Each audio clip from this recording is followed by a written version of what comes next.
the gender and equity requirements in that regard. We have Sophie Nampel, the program manager, coming in from the Civil Society Budget Advocacy Group. We do know that every year the Equal Opportunities Commission issues certificates of compliance to government ministries, agencies and departments to gender and equity needs in their budgeting. So let's bring in Sophie Nampel for more of these details. A very good morning, Sophie Nampel.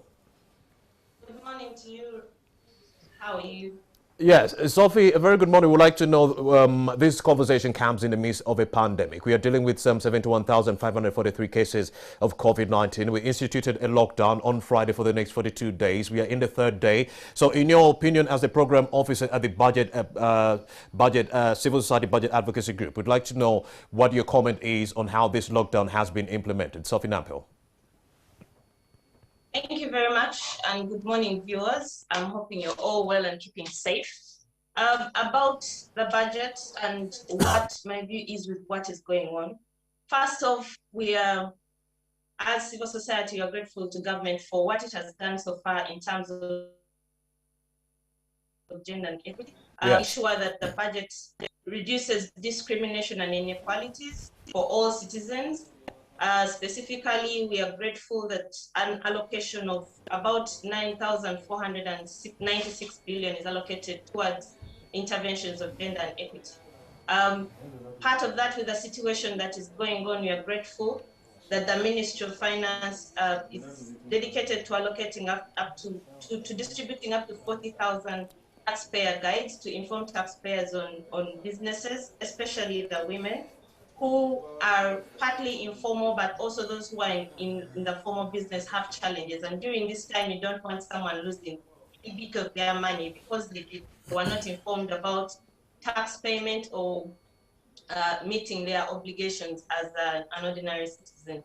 We are grateful for the Health Service Commission for its commitment to recruit up to 1,200 health workers that are really, really crucial during this time, where we are facing a pandemic and we see health centers in need of health workers to cater for the different health needs. And not just COVID, we still have mothers giving birth, we still have children who have needs, for example, immunization, vaccination during this time that is still also a requirement. We are grateful to the Ministry of Justice for its commitment to promote functional legal aid services and pro bono services, especially for the vulnerable, and also attribute and mediate up to 500 family cases that usually have women and children as victims, to ensure that their rights are fully achieved. Then we are grateful to NADS, that's the National Agriculture Advisory, procure and distribute seedlings and vegetable materials to ensure food security, which is also critical during this time, given that there are increased number of vulnerabilities, especially now, and also moving forward, we'll need food since it's a basic need. The Ministry of Education, we are grateful for the target on learners with special needs and committing funds to adaptive learning materials. During this time, we've seen the schools were closed. Yes. And with that, we see a challenge where those that are able to access online or digital ways of learning continue. Go ahead, Sophie. Sophie. Are left behind, which becomes a challenge. And sorry, you came in? Yeah, Sophie Nampel, during the onset of the last lockdown, that is 2020, there is a study that was conducted by FSD Uganda. And they did say that in the space of 7 days, COVID-19 had impacted household incomes immensely. Families couldn't come up with 150,000 Uganda shillings. That's roughly $30 in the space of 7 days for an emergency. Now that we are talking about the third day of this 42 lockdown, how dire is this situation? The effect of this pandemic on household incomes, how dire is the situation as we speak?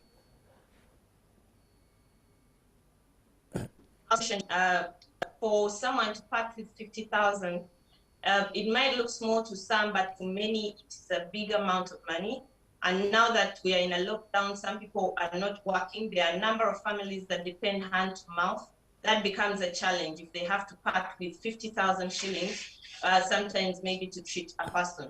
But also, we are faced in a situation where one needs to test. We've had the other day, the Minister of Health was saying some people who have lost their lives after receiving vaccination, it's been because of getting a vaccine when you're positive. You don't know you have COVID already, and you test and you're positive, and some people have lost lives. That's partly because many people are not informed about the need to test, but also a cost of testing is still high. If someone has to part with about 70,000 to 100,000 to have a COVID test, it is a challenge. Many cannot afford that. Many are not able to reach out and provide that service. And sometimes you find that you have to test over and over again. It's a high cost. And in addition to that, seeing that only 1.2 million Ugandans have been able to test, it is a challenge, really. Government needs to come in and see how do we have more people testing, that's for COVID, and be sure of their status, but also in terms of the cost to the health, access to health, we need to find a way of improving that, have emergency services provided. The ambulances are there, but they are few. And also the cost in some instances, if it's not a government institution or health center, the cost is really high on an ordinary citizen. So we are calling upon government to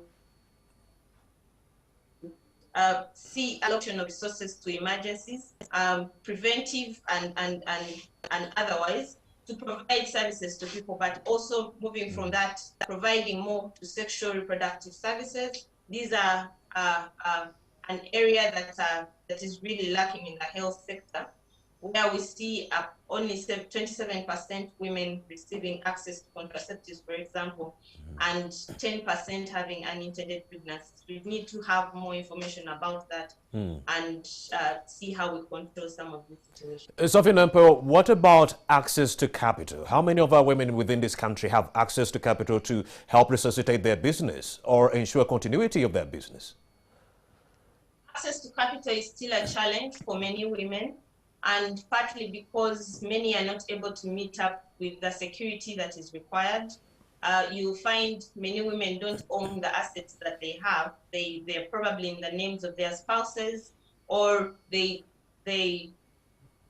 have, let me call it, temporary ownership. They can't use that as collateral, and that limits their ability to access resources, financial resources that are needed to input into their businesses.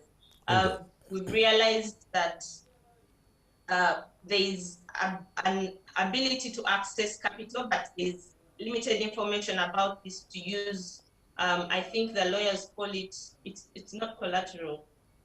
I'm forgetting, the name skips my mind. But there is something they use that is not necessarily what we'd use as, for example, a land title that they use for security, but many are not informed about it. So that limits their access to capital, with about, I would say about 30% are not able to access capital in Uganda for women, which limits their ability to input into their businesses, and some of that has affected their ability to grow their businesses in Uganda. Well, Sophie Nampeo is the program manager at the Civil Society Budget Advocacy Group, and we're expanding more on whether or not the budget that we recently passed, talking about the 44.7 trillion shilling budget, whether or not it meets the gender and equity requirements. And in that regard, and in light of all that, Sophie Nampeo would like to know, would you say that the budget we recently passed, the 44.7 trillion shilling budget, is actually meeting the gender, is actually gender sensitive in that regard? Thank you. Yes, it is partly, like I mentioned earlier, what I was commending government for what it has done so far. The allocations that have been, the commitments that have been done through the budget for different ministries, departments, and agencies to allocate resources, up to 9,496 billion, which has been committed, which is 37.88% of the budget. is committed towards gender and equity interventions. That's according to the Equal Opportunities Commission assessment, and that is a plus to government. However, we still have a few areas that need government commitment. I mentioned the health sector, where we have there's more focus on COVID at the moment, and primary health care in some instances has been left out. Diseases like malaria are still going percent Ugandans affected. We are still losing mothers in childbirth, which still needs to be looked into. The sexual and reproductive health still has a lot of need in terms of commodities and services, especially for the teenagers. We've seen a number of teenage pregnancies during this time. And also, even if it's not teenagers, the unintended pregnancies among the women that need to be looked into. And these all point to the budget, Minister of Health, Minister of Education to look into some of these. For Ministry of Education, it's still a big challenge where we are seeing dropout rates rising because of the lockdown and also interferences within COVID. The ministry, like the Ghana Bureau of Statistics mentioned about 36% dropped out during COVID last time, and that is expected to continue even this time, given what is going on and the need to earn a living here and there. You find school children getting into child labor, which is a challenge. That the budget is still short of resources to gender-based violence and sexual and gender-based violence areas, where we are seeing a number of rise in criminal cases of defilement and rape, as reported by the Uganda police, and that the situation being that it's appalling to see that budgets see actually less than 1% of resources are allocated to interventions to gender-based violence, where we see a number of child labor cases, violence and rape on the rise in communities, in families, that still need to be looked into. And this goes to a requirement to finance the community development offices under the community budgets, community-based services departments at the local government level, which have up to a 49.5% staffing gap, and we don't see that coming through within the budget. In addition to that, we still need more on community mobilization and empowerment, where we have only 7.6 billion allocated to 176 local governments. That is a small amount, given what they have to do in terms of sensitizing the communities during this time on the need to reduce and also respond to violence issues in the communities and families. Another area that is a gap, or government looks to collect revenue, which is a necessity at any one time for government to continue implementation.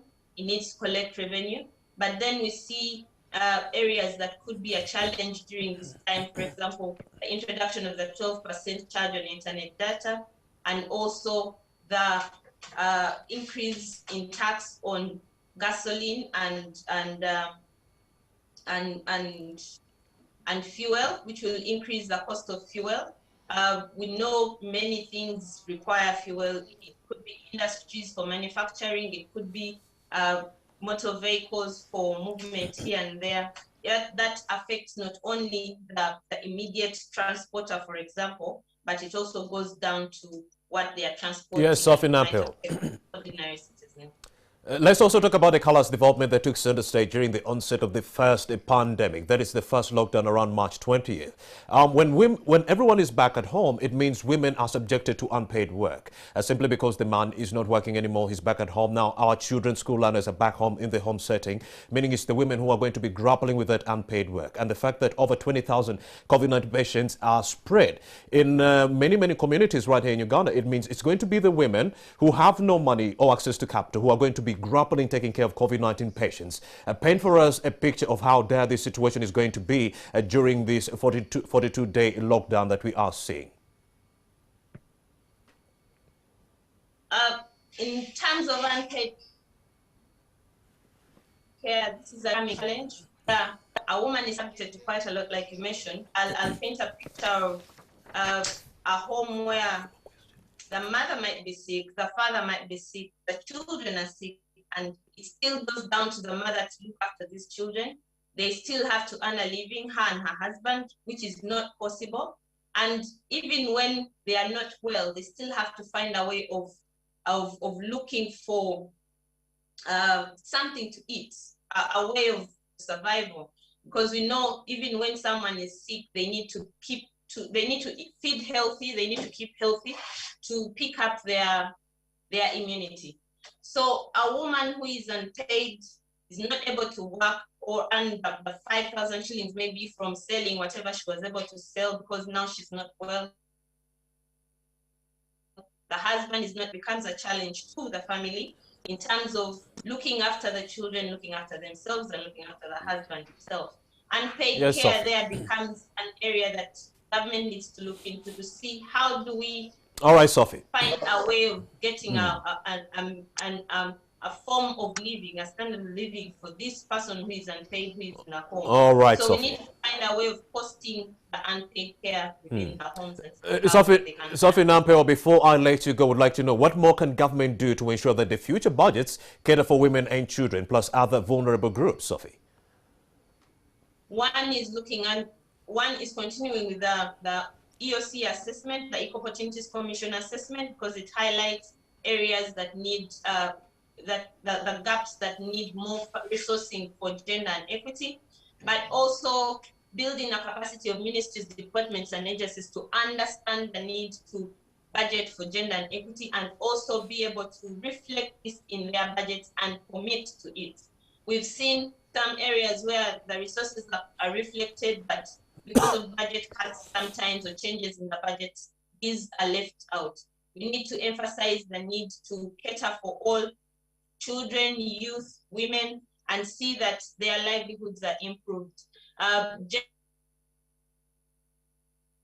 Gender-based that because it affects one's well-being, but also their input into society, where we need to see that women, children are catered for and violence is fought through mindset change, but also through community efforts, empowering the women, providing resources so that they are able to earn income, having capital for their businesses, for continuity and for survival, to reduce vulnerability.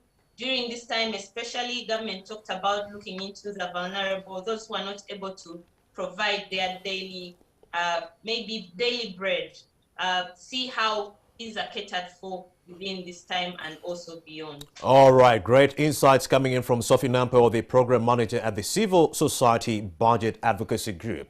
This conversation, Sophie, couldn't have come at the right time when our women are grappling in this country and having seen a very colourless study coming in from FSD Uganda, which is telling us that 1.8 million traders might not get back to normal activities before the pandemic that was in 2019. They'll have to wait until 2023. And we do know that majority of these 1.8 million traders are the women who are going to be affected the most, especially with this 42-day lockdown moving forward. My name is Romeo Busiko. Of course, we have other conversations that are in the pipeline for you. Let's take a breather. Return shortly.